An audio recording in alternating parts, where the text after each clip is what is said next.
ಧರ್ಮಸ್ಥಳ ದೇಗುಲದಲ್ಲಿ cooker bomb ಇಡುವಂತಹ plan ಆಗಿತ್ತು.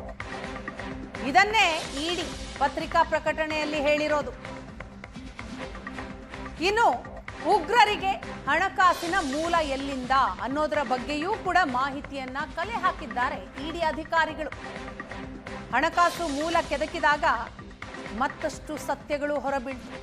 Kernel ಎಂಬ ಐಸಿಸ್ ಹ್ಯಾಂಡ್ಲರ್ ಕ್ರಿಪ್ಟೋ ಖಾತೆಯ ಮೂಲಕ ಹಣ ಕಳಿಸ್ತಾ ಇದ್ದ. ಬೀಕರ್ ಟೆಲಿಗ್ರಾಮ್ ಆ್ಯಪ್ಗಳ ಮೂಲಕ ಬಾಂಬ್ ತಯಾರಿಕೆಗೆ ತರಬೇತಿ ಕೊಡಲಾಗ್ತಾ ಇತ್ತು. ವಿವಿಧ ಅಕೌಂಟ್ಗಳಿಂದ 2,86,000 ಉಗ್ರರಿಗೆ ಸಂದಾಯ ಆಗಿದೆ.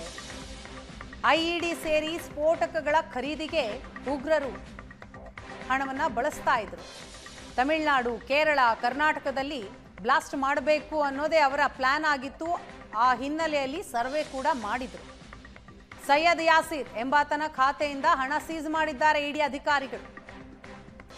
29,176 ರೂಪಾಯಿ ಇಡಿ ಅಧಿಕಾರಿಗಳು ಸೀಸ್ ಮಾಡಿದ್ದು. ಇನ್ನು ಬ್ಲಾಸ್ಟ್ ದಿನ ಶಾರಿಕ್ನಿಂದ ಪೊಲೀಸರು 39,228 ರೂಪಾಯಿ ವಶಕ್ಕೆ ಪಡೆದಿದ್ರು. ಇವರಿಗೆ ಎಲ್ಲಿಂದ ಹಣ ಬರುತ್ತೆ ಅನ್ನೋದನ್ನ ತನಿಖೆ ಮಾಡಿದಂತಹ ಸಂದರ್ಭದಲ್ಲಿ ಸ್ಫೋಟಕ ಸತ್ಯ ಬಯಲಾಗಿದೆ.